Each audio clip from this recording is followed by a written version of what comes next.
तो दोस्तों आज की वीडियो के अंदर आपका बहुत बहुत स्वागत है। इस वीडियो के अंदर हम साइंस स्टार्ट करने जा रहे हैं। आपको डेली साइंस की क्लास मिलती रहेगी और बहुत ही बेहतरीन तरीके से साइंस को कंप्लीट करेंगे। तो चलिए स्टार्ट करते हैं। आज का है साइंस का जो इंट्रोडक्टरी पार्ट है, साइंस का बेसिक पार्ट हम स्टार्ट कर रहे हैं। तो साइंस क्या चीज़ है? तो दोस्तों साइंस आपका लेटिन भाषा का शब्द है। कौन सी भाषा का शब्द है? लेटिन भाषा का शब्द है। याद रखिएगा, डायरेक्ट क्वेश्चन बनेगा कि साइंस कौन सी भाषा का शब्द है। आपको ग्रीक भी मिलेगी ऑप्शन के अंदर, लेटिन भी मिलेगी, 4 ऑप्शन मिलेंगे। तो दोस्तों आप वहां पे लेटिन भाषा ही करके आएंगे। क्यों करके आएंगे? याद रखने की सिंपल ट्रिक है कि साइंस है उसको आप लेटे लेटे नहीं सीख सकते। तो कौन सी भाषा का शब्द हो गया? लेटिन। बहुत ही बेहतरीन ट्रिक, आप ऐसे इसको याद रख सकते हैं। और ये लेटिन भाषा का शब्द तो है, परंतु लेटिन भाषा के कौन से शब्द से लिया गया है? तो दोस्तों ये सेंटियस नामक शब्द से लिया गया है।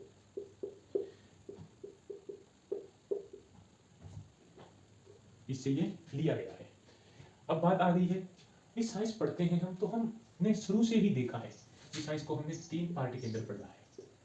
पहला आ जाता है बायोलॉजी, सेकंड आपका आ जाता है फिजिक्स,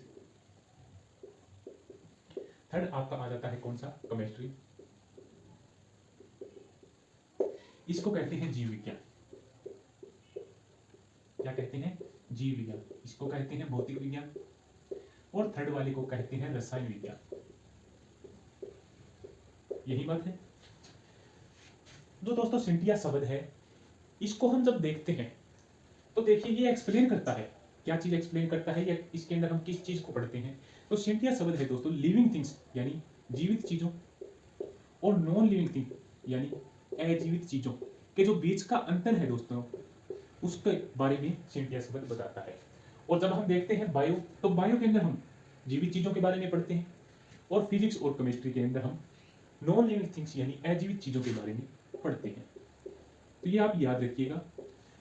अब बात आ जाती है कि साइंस के ये 3 पार्ट हैं या 3 शाखाएं आप कह सकते हैं।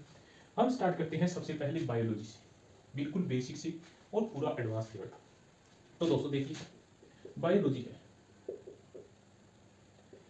कि 2 भागों से मिलकर बना है, बायो प्लस में लॉजी। बायो का अर्थ दोस्तों क्या है? जीवन। और लॉजी का अर्थ क्या है दोस्तों? यहाँ पे टू स्टडी कह सकते हैं आप, या का अध्ययन। यही बात, यानी जीवन का अध्ययन। मैं एक बेहतरीन सी डेफिनेशन अगर लिखना चाहूं तो मैं क्या लिखूंगा दोस्तों?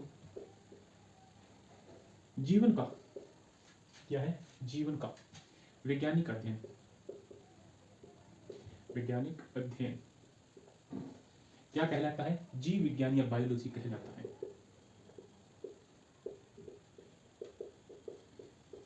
बायोलॉजी कहलाता है, जीव विज्ञान कहलाता है।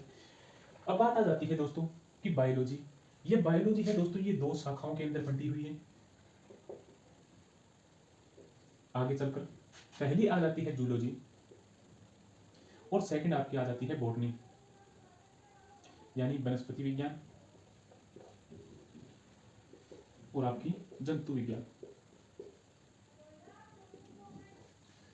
तो दोस्तों मैं आपको बता देता हूं कि बायोलॉजी है, इसके अंदर डायरेक्ट क्वेश्चन पूछे जाते हैं कि हु इज द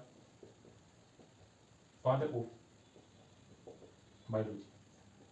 तो दोस्तों आप क्या करना है? एरिस्टोटल करना है, याद रखिएगा। कौन है? एरिस्टोटल। ठीक है, एक बार मैं इसको रख कर देता हूं, थोड़ा रॉन्ग हो गया है दोस्तों। इसके बाद हिंदी में हम कह देते हैं कि जीव विज्ञान का जनक कौन है? तो हिंदी में दोस्तों अरस्तु। अब मैं बता देता हूं, अरस्तु और एरिस्टोटल एक ही है दोस्तों, एक ही बंदा है, अलग अलग इसके नाम है। इंग्लिश में एरिस्टोटल कह देते हैं, हिंदी में ये अरस्तु है, याद रखिएगा। इसके बाद डायरेक्ट क्वेश्चन बन जाता है zoology, who is the father of zoology. मैं इसको एक बार रफ कर देता हूं, एक बार ऊपर वाले को ही हम रफ कर देते हैं, मिटो देते हैं।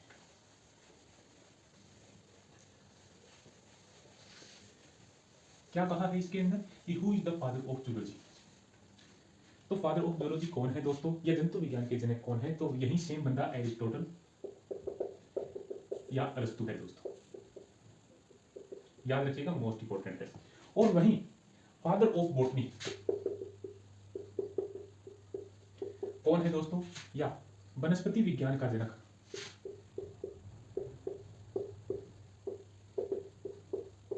कौन है? तो दोस्तों ये आपका है थियोप्रेस्ट। कौन है? थियोप्रेस्ट।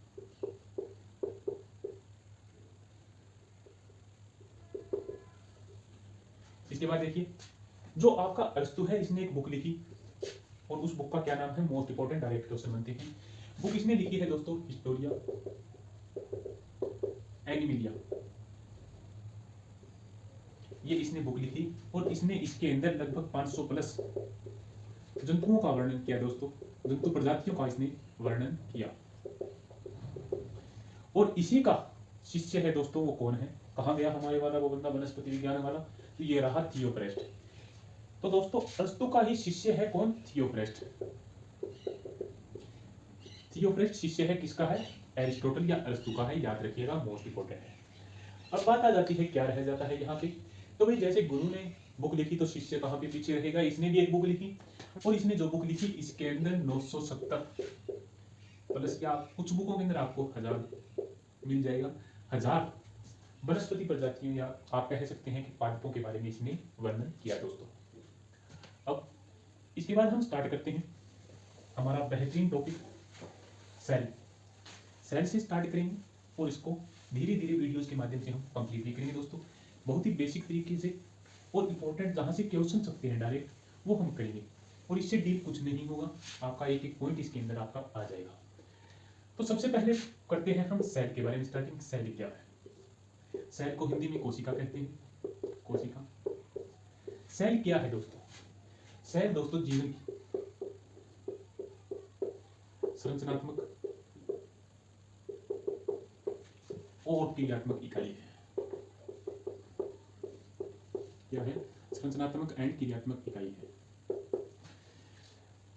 सेल क्या है दोस्तों?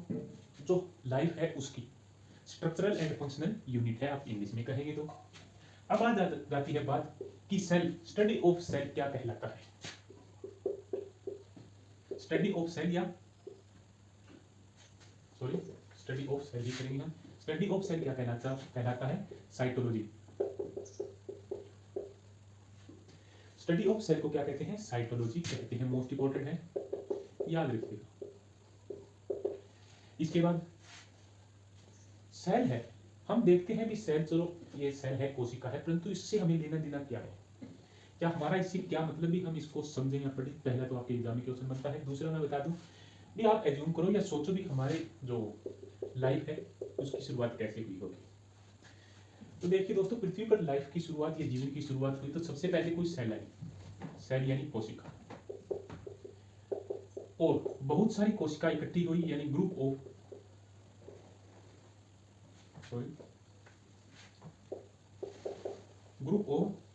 सेल से क्या बना? टिश्यू बना दोस्तों, यानी ऊतक। और बहुत सारे ऊतक इकट्ठा हुए या टिश्यू इकट्ठा हुए, ग्रुप ऑफ टिश्यू से क्या बना दोस्तों? ऑर्गन, यानी अंग बन गया। यही बात है, अंग बन गया। तो जब टिश्यू सिस्टम हुआ या टिश्यू सिस्टम बना, बहुत सारे जो ग्रुप ऑफ टिश्यू इकट्ठा हुए, तो ग्रुप ऑफ टिश्यू से क्या बन गया? ऑर्गन बन गया। और ऑर्गन से क्या बन गया? ऑर्गन सिस्टम बन गया। क्या बन गया? ऑर्गन सिस्टम, या आप कह सकते हैं ऑर्गन सिस्टम बना और सभी ऑर्गन इकट्ठा हुए, ग्रुप ऑफ ऑर्गन से क्या बन गई? बॉडी बन गई दोस्तों। किसी भी चीज की आप कह सकते हैं क्या बन गई? बॉडी बन गई। अब बात आ जाती है, ये तो थी सेल की कहानी, जो बिल्कुल सिंपल शब्दों में आप इसको समझ सकते हैं। अब मैं आपको दे सकता हूं सेल की खोज। तो सेल की खोज कैसे हुई, किसने की? तो दो तीन बंदे हैं जो मेन है, बार बार पूछे जाते हैं, वहीं से क्वेश्चन उठते हैं। तो सेल की खोज दोस्तों, सबसे पहले एक आपके वैज्ञानिक आ जाते हैं। कौन आ जाता है वैज्ञानिक? आपका साइंटिस्ट हुए हैं एक, जिसका नाम है रॉबर्ट हुक। रॉबर्ट हुक 1665 1665 के अंदर रॉबर्ट हुक आते हैं और इसने देखा क्या? एक ट्री, जो किसका था? कोरकट। कोरक के ट्री की छाल ली इसने और इसने देखा भी इसके अंदर तो मधुमक्खी के छत्ते की तरह स्ट्रक्चर है दोस्तों, ठीक है, मधुमक्खी के छत्ते की तरह स्ट्रक्चर इसने देखा और इसने क्या कह दिया कि ये तो सेल है, इसके अंदर तो सेल है। यहां पर बात हुई, इसने इसको सेल बताया।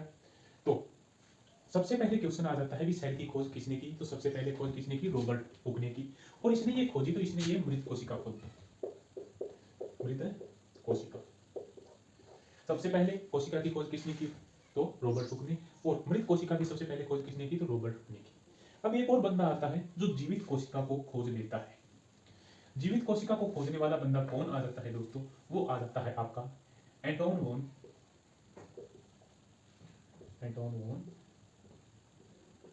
ल्यूवेनहुक।